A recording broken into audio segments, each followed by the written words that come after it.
Hola, mi nombre es Daniel Anaya, estamos aquí en el INAOE y esto es el programa Ciencia Aplicada. El día de hoy pues tenemos un tema bien interesante, la cocina, y es que todos los que cocinamos pues pensamos que esto es como un laboratorio científico, mezclar aceites, mezclar fruta, mezclar vegetales, mezclar cualquier cosa siempre resulta bello o desastroso. Cualquiera de esas dos cosas pueden pasar, pero es cierto que la química se encuentra involucrada en todos esos procesos y el día de hoy pues vamos a estar hablando de todo ello. Te invito a que te quedes con nosotros en Ciencia Aplicada. ¡Comenzamos! Hay muchos laboratorios en la vida cotidiana que usamos aunque no seamos conscientes de que estamos haciendo ciencia. Y uno de los más deliciosos, conocidos y creativos es la cocina. Acompáñame hoy a destapar la química detrás de la cocina. Esto es Puebla Científica.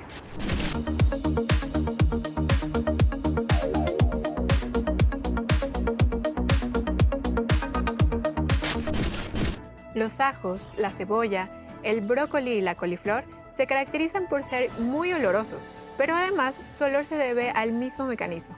Dos sustancias que están separadas naturalmente por la membrana celular, pero cuando cortamos, cocemos o maceramos alguno de esos ingredientes, rompemos dicha membrana permitiendo que reaccionen y den lugar a una nueva sustancia.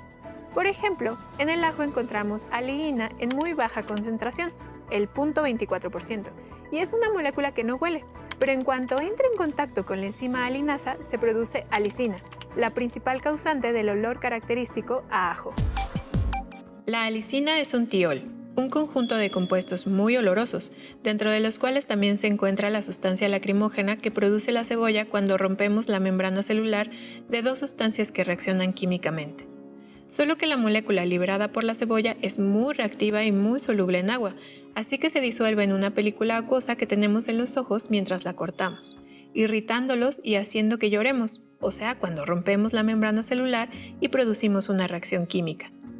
Este molesto lagrimeo se puede remediar usando el mismo superpoder de la solubilidad, al cortar las cebollas bajo el chorro del agua. Otro remedio más amigable con el ambiente es sostener un cerillo usado entre los dientes mientras la cortamos, pues el carbón absorbe los gases lacrimógenos de la cebolla.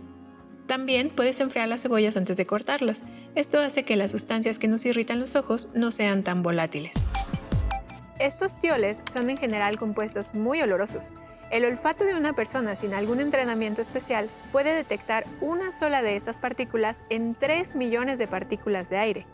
La intensidad de estos olores se puede controlar si también se controla la cantidad de membranas destruidas cuando picamos el ajo y la cebolla, o sea, si los picamos en pedazos más grandes. Si las vamos a cocer, el olor disminuirá si controlamos la temperatura de la olla, pues el calor también destruye las paredes celulares. Por cierto, estos compuestos entran al torrente sanguíneo y se expulsan a través del aliento y el sudor, por lo que las personas no solo dependen de su higiene en el olor, sino también de su dieta. Otro olor presente en el laboratorio de cocina es el de los huevos cocidos, el cual es causado por el ácido sulfídrico producido por la descomposición de las proteínas.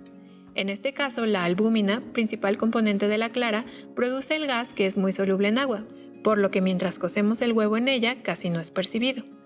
Al sacarlos del agua hirviendo, conviene ponerlos en agua fría por dos razones. Ya que el ácido sulfídrico es más soluble a bajas temperaturas, lograremos reducir su olor.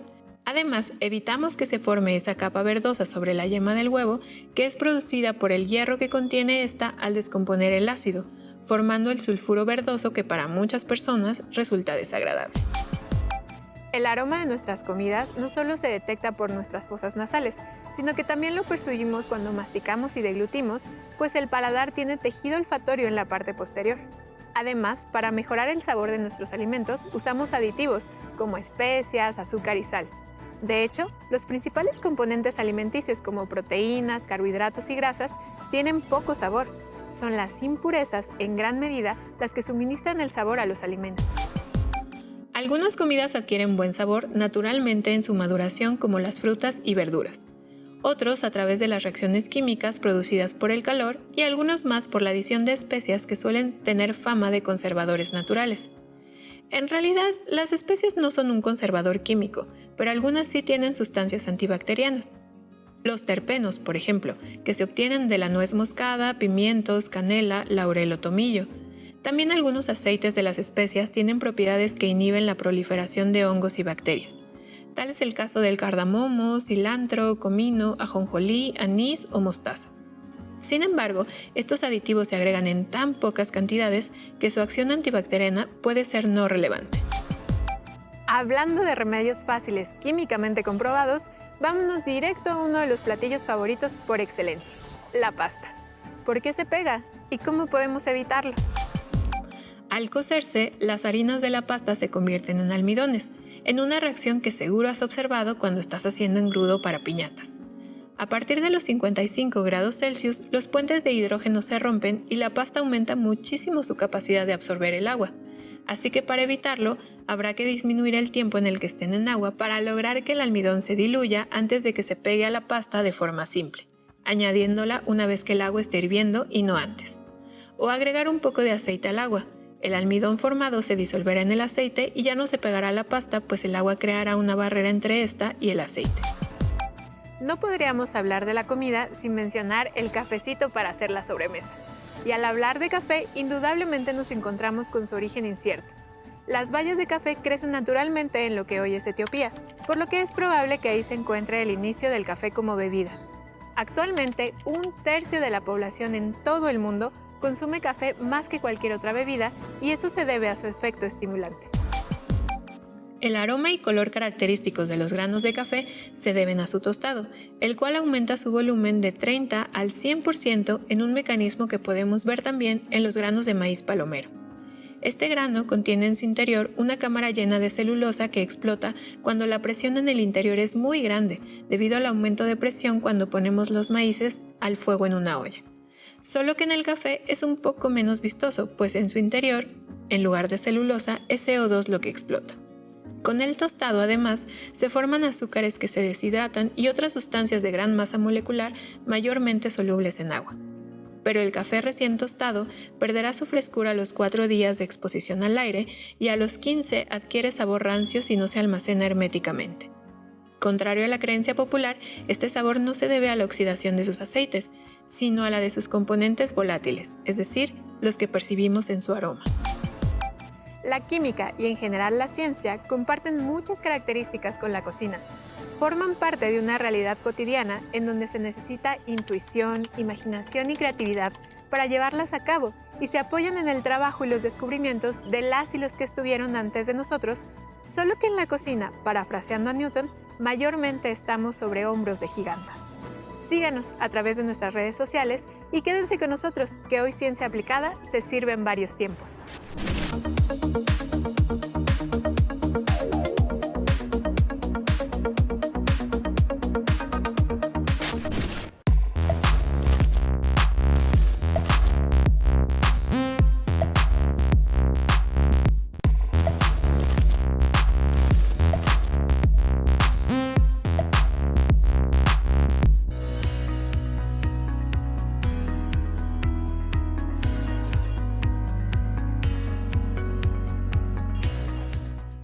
Hola gente, mi nombre es Daniel Anaya, estamos nuevamente y otra vez y como siempre en Ciencia Aplicada.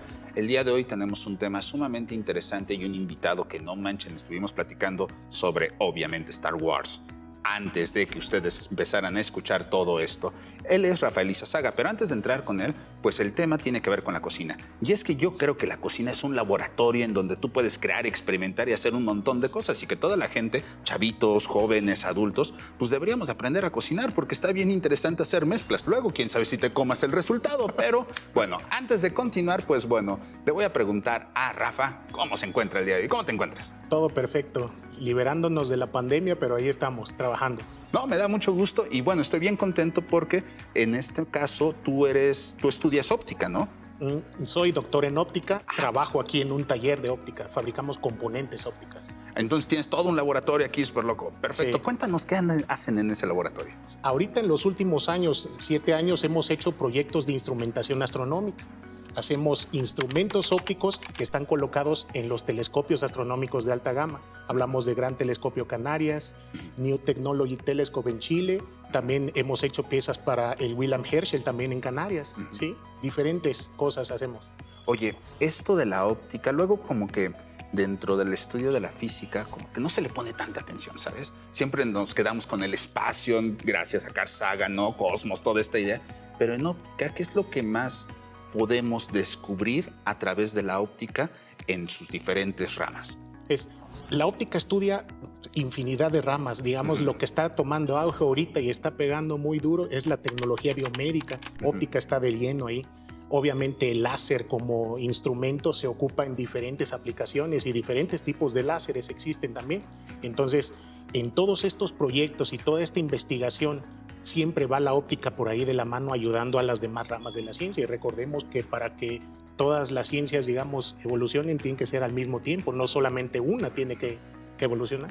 Sí, fíjate que está bien interesante. Yo hace tiempo, obviamente soy fanático de, ya te dije, Carl Sagan, pero también ahorita de Neil deGrasse Tyson, y tiene Cosmos, la segunda parte. Hay una muy bonita en donde van explicando cómo Isaac Newton, creo que es con Isaac Newton, si no me puedes corregir, hace lo de la refracción de la luz, pero que no llega, o sea, solamente empieza como a hacer experimentitos, pero no llega al punto del primero la refracción de la luz, y después hay otro personaje que empieza a hacer pulir espejos, ¿no? Y que crea su propio telescopio.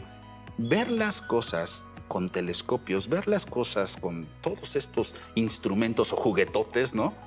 ¿Cómo te ha cambiado la vida? Es que yo creo que algo te cambia, ¿no? Sí, o sea, realmente como lo comentábamos en algunas ocasiones en otras partes, desde niños uno empieza a jugar, tu papá compra tal vez un primer telescopio. Yo soy de Acapulco, digamos, y la bahía se ve impresionante con el telescopio, digamos, refractor normal. Empiezas a jugar con lentes y te empieza como a gustar un poquito la ciencia. Obviamente el caso de Newton, pues todo este experimento clásico del prisma que lo podemos hacer en casa muy fácilmente, ¿sí? O utilizando, lo vemos en la vida cotidiana por ahí en los charcos con gotas de aceite y todo. Newton, o sea, todo el legado que nos ha dejado. Finalmente, digamos, ahora sí que ya como investigación, pues justamente en el taller de óptica, eso es lo que hacemos, las componentes ópticas que ocupan estos instrumentos ópticos.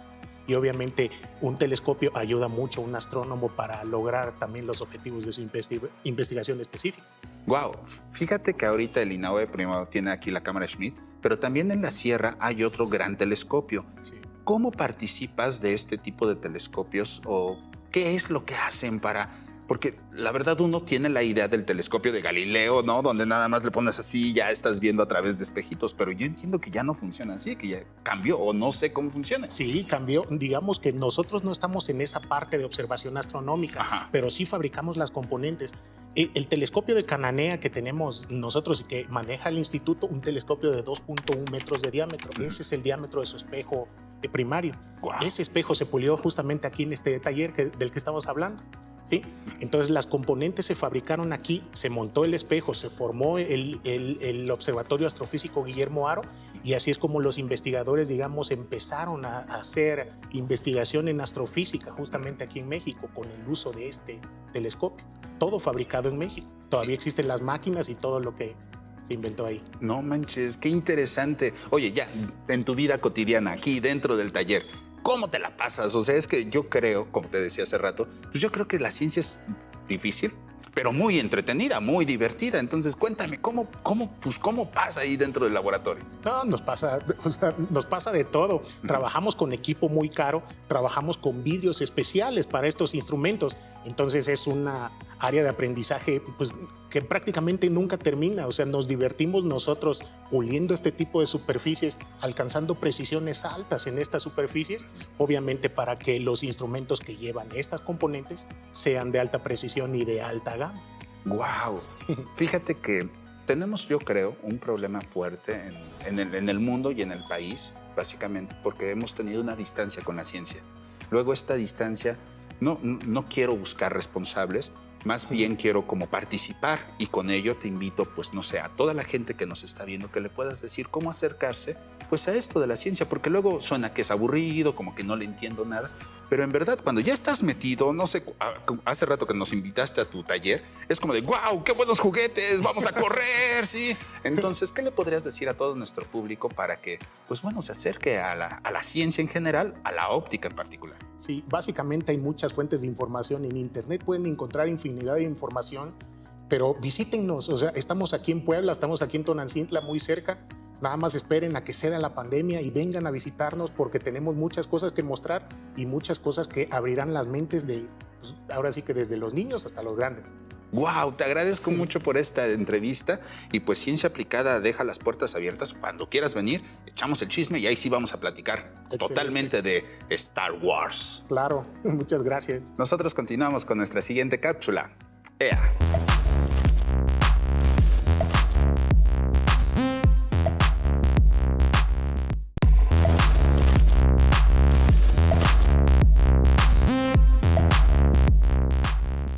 Angie, la mayor parte de las veces cuando pensamos en arqueología, al menos en México, nos llega a la mente la imagen de zonas arqueológicas o algún fragmento de edificio de la época prehispánica en la Ciudad de México. Así es, Yatzel. Sin embargo, hoy les platicaremos de un tipo de arqueología que se ha realizado en nuestra ciudad y que implica ollas, fogones, enseres de cocina y basureros. ¿Nos acompañan? Yo soy Ángela Bonilla. Yo soy Yatzel Rendón. Quédense con nosotros en Descubriendo Puebla.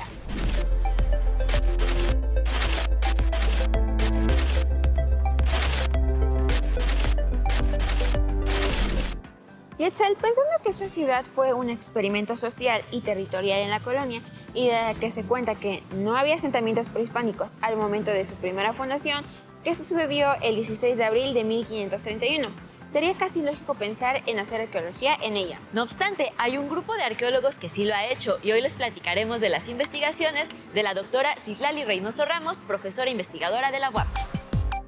Las investigaciones de la doctora Citlali son las primeras en su tipo. Esto es, son pioneras en el estudio de la cocina poblana desde la perspectiva arqueológica. Si bien la cocina poblana es una de las más reconocidas dentro y fuera del país, no se la había visto desde esa disciplina. Los objetos son un material de estudio fundamental para la arqueología. Se puede identificar su origen, material, su edad e incluso su uso. En la investigación, biografía cultural de la cocina y sus utensilios, la especialización del buen comer y el buen beber a través de la basura arqueológica en Puebla durante los siglos XVIII y XIX, la doctora Citlali se apoyó en la propuesta de Igor Kopitov y su biografía cultural de los objetos para su trabajo. La propuesta de Kopitov afirma que, así como las personas, los objetos crean su historia de vida. También acumulan una serie de experiencias que les dan significados dentro de una cultura. Los objetos que consideró la doctora Reynoso para su investigación fueron tanto las estufas de leña que se pudieron ubicar en la ciudad como los residuos encontrados en los basureros domésticos. Habían sido desechados desde hace mucho tiempo por sus dueños. La basura de algunos puede ser el tesoro de otros. Para realizar este estudio de basureros y cocinas, se echó mano de diversas estrategias, tanto de recolección de datos como de interpretación, con el fin de explicar lo que se pudiera encontrar. Y se tuvo que hacer una búsqueda de estufas que se hubieran construido y utilizado durante los siglos elegidos para el estudio. Se seleccionaron 3, la de Casa Fresno, ubicada en Avenida Juan de Palafox y Mendoza 208, la cocina de la que fue la casa del Instituto Poblano de Mujer, que está en Avenida Juan de Palafox y Mendoza 206, y la de la Casa Civil de Santa Mónica en la 18 Poniente 103, y se eligieron 5 basureros domésticos. Hay que aclarar que en la época colonial la basura se depositaba en el patio trasero de las casas. Cuando el olor de los residuos descompuestos era insoportable, se quemaba, al menos es lo que suponen los arqueólogos después de encontrar evidencias de combustión. Además, se hizo una elección de muestra de cerámica obtenidas de los basureros para hacer un análisis de residuos químicos, puesto que la cerámica en contextos domésticos, en este caso las cocinas poblanas, tienen diferentes usos, para cocinar, para consumo de alimentos y para almacenamiento. La idea de la que partió la doctora Reynoso en su investigación fue que entre más especializada sea una actividad, en este caso la cocina, el uso de los instrumentos y enseres que se usan en ella se singulariza. Es decir, se empezarán a identificar enseres y utensilios solo para realizar una actividad determinada. Lo que se obtuvo como resultado fue lo siguiente. A pesar de las diferencias sociales que existieron en la Puebla de los siglos XVIII y XIX, hubo coincidencias tanto en los enseres de cocina como en las prácticas y saberes culinarios. También se concluyó que la cocina poblana es una muestra tanto de mestizaje como de jerarquización social, a partir de lo cual se puede encontrar diversidad. Y al hacer una comparación de materiales del posclásico mesoamericano, esto es del 900 al 1521 después de Cristo, con los utilizados para la investigación de las cocinas poblanas, se puede encontrar que las características físicas de comales y cazuelas se han mantenido.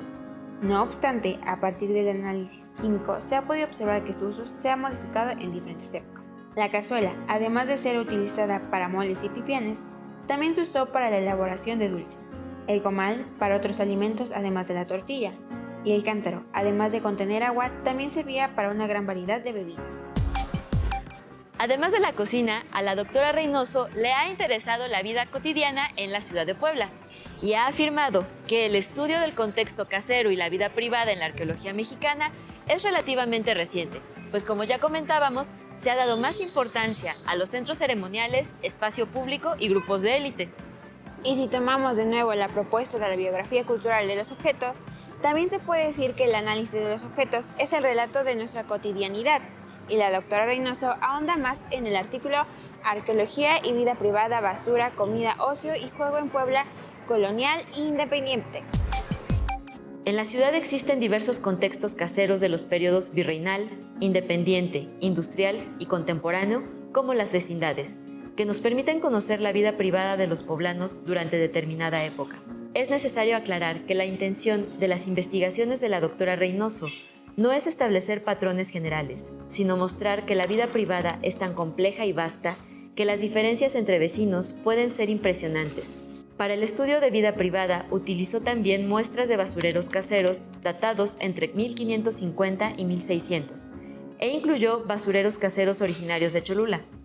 Utilizó técnicas de análisis de materiales para conocer su forma, su función, su tipo y variedad, además de otro tipo de análisis para identificar colecciones óseas, puesto que se encontraron restos de diversos animales.